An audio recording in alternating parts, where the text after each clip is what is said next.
Magandang hapon, magandang gabi sa iyo dyan, Sunny.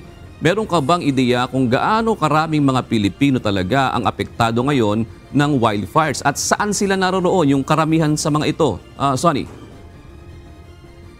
Magandang hapon dyan sa inyo, June sa Pilipinas, at magandang araw mga kasambahay. Ayon sa Philippine Consulate, June, hindi natin talagang tuluyan na matataya sa ngayon kung gaano karaming mga Filipino at Filipino-Americans ang nasa mga evacuation centers o naapektuhan nitong malawakang wildfires sa LA sa mga nakalipas na panahon. Pero meron silang initial na pagtala, mahigit sa 100 mga Pilipino ang kasalukuyang apektado nitong ang pagtuloy ng mga wildfires sa iba't ibang bahagi ng LA County, June. At ayon sa mga opisyal nga, June, dito sa LA County ay nasa red flag warning pa rin ang malaking bahagi ng Southern California dahil sa patuloy na banta ng pagkalat ng apoy, bunsod ng malakas na hangin at tuyong panahon. Sa kasalukuyan, nasa 14% contained pa lamang ang Palisades Fire. Dito nga siya makikita, June, sa likuran ko ngayon, natatakpan itong mga puno dito sa Palisades Mountain. At samantala, nasa 33% naman na contained ang Eaton Fire.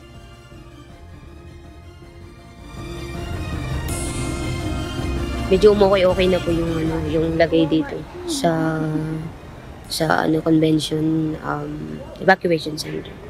So, yung mga ibang mga pamilya umuwi na, umano na sila yan, medyo umaunti na po kung makikita niyo sa background ko. So, konti na lang kami. Sinimulan ng pauwiin ng mga opisyal ang ilan sa evacuees sa Pasadena at Sierra Madre dahil sa Eaton Fire na nagdulot ng malawakang pinsala. Kasama si Wendy Resoso, isang Pinay caregiver, sa paglikas habang sila'y agarang inalis dahil sa papalapit na wildfire. Hindi po kami masyado nakapaghanda kasi mas inano po namin yung mga mahalagang document. So, lumikas po kami ng walang gamit, maliban lang po sa mga medical kit, mga gamot, mga document po, and then yung dalawa ko pong kasamang matanda. Yung experience ko po talagang ngayon ko lang naranasan yung wildfire. Sobrang bilis ng pagkalat ng apoy dahil sobrang lakas po ng hangin. Ganito rin ang naranasan ni Daniel Herrera, isang Pinoy caregiver na napilitang lumikas kasama ang kanyang mga inaalagaan matapos malaman na papalapit na ang apoy. Nakakagulat yung pangyayari kasi hindi namin alam na malapit na pala sa bahay yung apoy. Nalaman na lang po namin nung may kumatok sa amin at pinapalikas na po kami ng aking mga alaga. Dalawa po sila, mag-asawa. Nagpanik po sila, pero awa naman po ng Diyos, nakalikas naman po kami on time.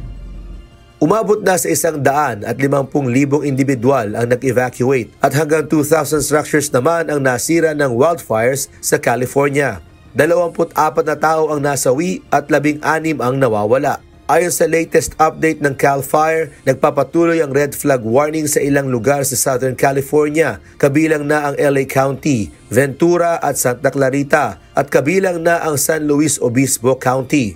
Ang babala na ito ay bunsod ng malalakas na hangin na umaabot ng 70 miles per hour o 113 kilometers per hour, mababang humidity at seasonal dry weather na posibleng magpalala pa sa mga apoy. Ayon kay Philippine Ambassador to the United States Jose Manuel Romualdez, patuloy ang koordinasyon ng konsulado sa Los Angeles sa mga lokal na otoridad upang matiyak na makakatanggap ng kinakailangan tulong ang mga kababayan nating naapektuhan.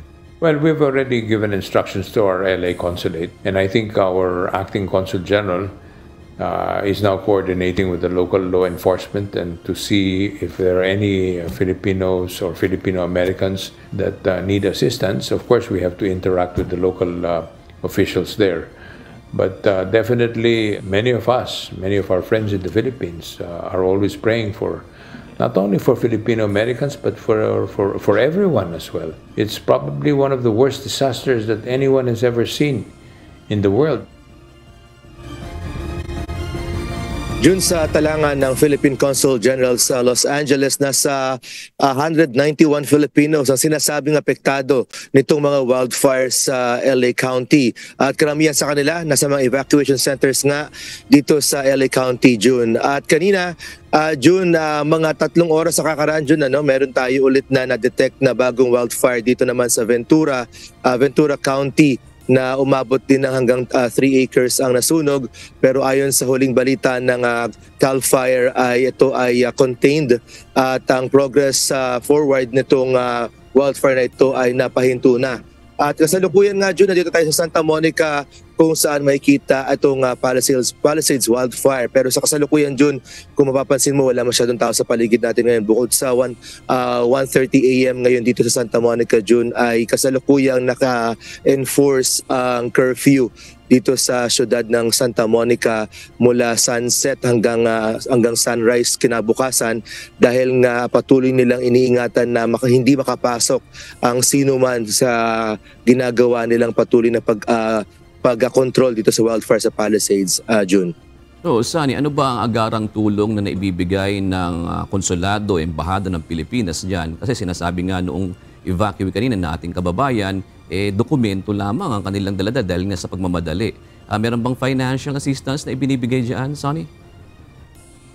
Sa kasalukuyan, June, wala tayong eksaktong numero ng financial assistance mula sa Consulate ng Pilipinas sa Los Angeles. Pero tama ka dyan, June. Itong si Wendy, nakausap natin to kanina. Nagpunta tayo kanina sa Pasadena Evacuation Center. Nakita ulit natin siya at nakausap. At isa sa mga ino-offer ngayon ng Konsulado ng Pilipinas, ganun din ng US government at pati ng iba't ibang mga gobyerno ng iba't ibang mga bansa, June, ay dahil nga karamihan sa mga residente, lalo na doon sa Pasadena, June, sa Altadena at Pasadena, kung saan naroon na ng Eaton Fire naman, ay mga immigrants at marami sa kanilang mga kababayan natin mga Pilipino, yung mga dokumento nila, June, ay may mga nasunog, mga nawala. Kaya itong mga gobyerno ay nagbibigay ngayon ng libreng renewal ng mga passport. Mag-inform lamang ang ating mga kababayan sa ating konsulado ng Pilipinas sa LA at matutulungan sila ng ating konsulado para ma-process ang kanilang mga passport. Ganon din ang mga Filipino-Americans, June.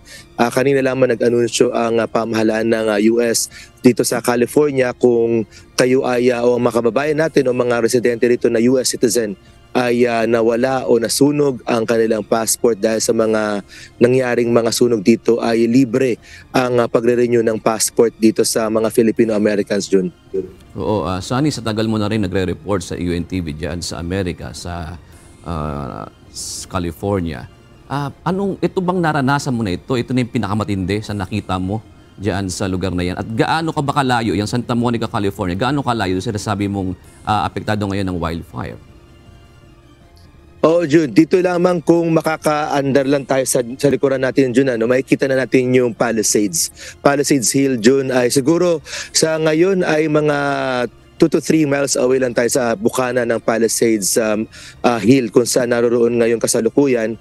Yun nga kanina binanggit natin, 13% pa lang na contained na Palisades sa wildfire. Kasalukuyan pa rin siyang lumalawak, lalo na ngayon, June, ramdam pa rin namin itong tinatawag na Santa Ana wind.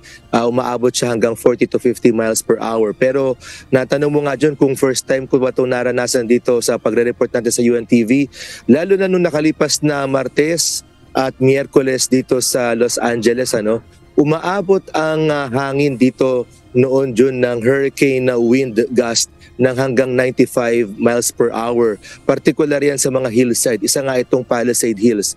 Kaya noong kumalat o nagsimula itong wildfires dito sa Palisades at dyan sa Altadena, June, ay agad na kumalat ito dahil nga sa bilis ng hangin. Mararamdaman mo, June, sa mga bahay at sa mga building dito na parang lilipa rin yung mga gusali dito, yung mga bahay nung Martes at Miyerkules. At hanggang sa kasalukuyan, although hindi na siya ganun kalakas yung hangin, pero patuloy pa rin ihip ng hangin. At ganun din, ito nga mga nakalipas hanggang noong Thursday dito sa LA, umabot ng hanggang 12 ang na-report na mga wildfire sa iba't ibang mga lugar.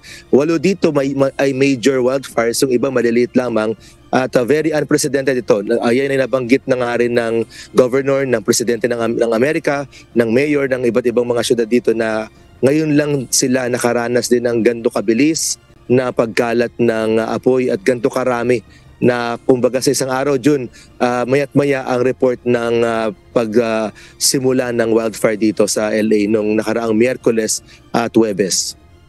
Ano ba nagiging sanhi niya na, Sunny? Kasi halimbawa, sinasabi mo nga kanina, matindi yung factor, yung lakas ng hangin. Kahit ba napakaliit lang nung apoy, pagka ganun kalalakas yung hangin, talagang mabilis kumalat. June, dito sa sa Southern California, no, in particular sa kabuuan ng Southern California, kabilang na nga dyan ang LA County, Ventura County at San Diego County. Kumbaga, it's a worst case scenario ngayon ang county na ito dahil nakadeclare din dito ang severe drought. Ibig sabihin yan, June, mahigit 8 months nang walang ulan dito sa Southern California. Kaya ang mga kabundukan dito ay tuyo lahat ng kabundukan dito sa buong Southern California. Onting ignite lang ng apoy ay magsisimula itong umapoy. At dahil nga sa lakas ng hangin, June, kumakalat agad itong mga apoy dito ngayon kapag nagsimula. Kagaya kanina, nabanggit natin kaninang ang tawag sa kanya kanina ay Otto Wildfire sa Ventura County. Nagsimula siya 3 hours ago after 30 minutes, June. From a simple half acre, umabot siya ng hanggang 3 acres din agad. Mabuti na apula ito agad ng mga bumbero dito sa Ventura County.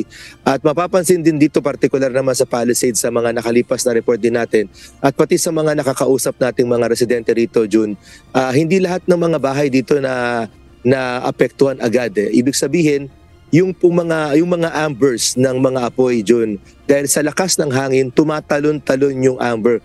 Kahit mapapansin mo dito from one street to another, for halimbawa, June, dito sa likod na natin, may kalsada dito sa likod natin. Kung doon galing sa kabilang kalsada yung apoy, ay tumatalon yung apoy sa kabilang bahagi ng kalsada dahil sa lakas ng hangin sa mga nakalipas na araw dito sa Southern California, June. Alright. Maraming salamat, Sunny Cos, at ingatan kayong lahat dyan ng Panginoon.